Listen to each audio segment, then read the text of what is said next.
ஆனால் நிறைய இந்துத்துவ கருத்திலை சார்ந்து உழைக்கக்கூடிய ஒரு சொல்லாடல்னு அவங்க சொல்லக்கூடிய மாதிரியே சொல்கிறேன் நான்.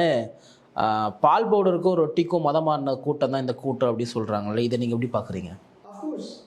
நீங்கள் பால் பவுடர் கிடச்சிதா கிடச்சிது, ரொட்டி கிடச்சிதா கிடச்சிது, ட்ரெஸ்ஸு கிடச்சிதா கிடச்சிது, கல்வி கிடச்சிதா கிடச்சிது, மெடிசன் கிடச்சிதா கிடச்சிது, அவங்களுக்கு அன்பு கிடச்சிதா கிடச்சிது, அவனுக்கு நல்ல ஒரு ட்ரெஸ்ஸு, ஏங்க சோப்பு கிடச்சிது. பால் பவுடர் மட்டும் கிடையாது, எல்லாமே வெள்ளைக்காரன் அவனுடைய ப்ராப்பர்ட்டி எல்லாத்தையும் விற்று கொத்து கொத்தா வந்து ஊழியம் பண்ணாங்க. ஒரு கிராமத்துக்கு ஒரு வெள்ளைக்காரன் வர்றான்னா யோசித்து பாருங்க, எவ்வளோ தூரம் டெடிக்கேட்டடாக வந்திருப்பான். அவனுடைய பிணம் இங்கே தான் புதைக்கப்பட்டிருக்கிறது, இந்திய மண்ணில் புதைக்கப்பட்டது. அவன் வாழ்க்கையை டெடிகேட் பண்ணிட்டான்.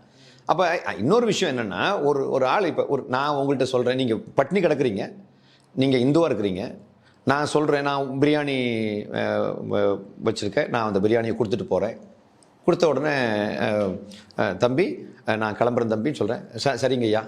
திரும்பவும் நான் ஒரு நாள் பார்க்கும்போது நீங்கள் பட்னி கிடக்குறீங்க, திரும்ப வந்து நான் கொடுக்குறேன். அப்போ நீங்கள் உங்கள் தம்பிக்கு மனசுக்குள்ளே தோணுது, ஐயா ஏன் எனக்கு இது கொடுக்குறீங்க, யாருமே எனக்கு கொடுக்கலையே, நீங்கள் மட்டும் ஏன் எனக்கு கொடுக்குறீங்க அப்படின்னா, இது இயேசுநாதர் தான் கொடுக்க சொல்கிறாரு அப்படின்னு நான் சொல்கிறேன்னு வச்சுக்கோங்களேன். இல்லாதவர்களுக்கு கொடுக்க வேண்டும் என்ற அந்த வசனத்தின்படி நான் வாசிக்கக்கூடிய வேதமாகிய பைபிளிலிருந்து நான் இதை கொடுக்குறேன் அப்படி சொன்ன உடனே, ஓ அவ்வளவு நல்ல ஒரு கடவுளா இந்த வேதம் சொல்லக்கூடிய கடவுள் அப்படின்னு ஒரு இன்க்ளினேஷன், அப்படிப்பட்ட ஒரு மன இசைவு உங்களுக்கு வருமா இருந்தால் உங்களை யாரும் தடுக்க முடியாது. அப்போ ஒரு மனுஷன் ஒரு சிரிப்பு கூட ஒரு மனுஷனை மாற்றும். புரிஞ்சுட்டீங்களா? ஒரு கருத்த ஒரு பையனை, ஒரு செவப்ப ஒரு பொண்ணு கல்யாணம் பண்ணியிருக்கிறா அப்படின்னா, ஏன்பா இவ்வளவு காக்கா கருப்பான ஒரு பையனை போய் நீ கட்டியிருக்கிறியே அப்படி கேட்டாங்க. இல்லைங்க, அவன் மனசு ரொம்ப வெள்ளையானதுங்க அப்படின்னு அந்த பொண்ணு சொல்லும். புரிஞ்சுட்டிங்களா? அதே மாதிரி அவன் வெள்ளைக்காரன் கிறிஸ்தவத்தை கொண்டு வந்தான், அவன் பால் பவுடரை கொடுத்து மாற்றிட்டான். இல்லைங்க, நான் பட்டினி கிடந்தேன்.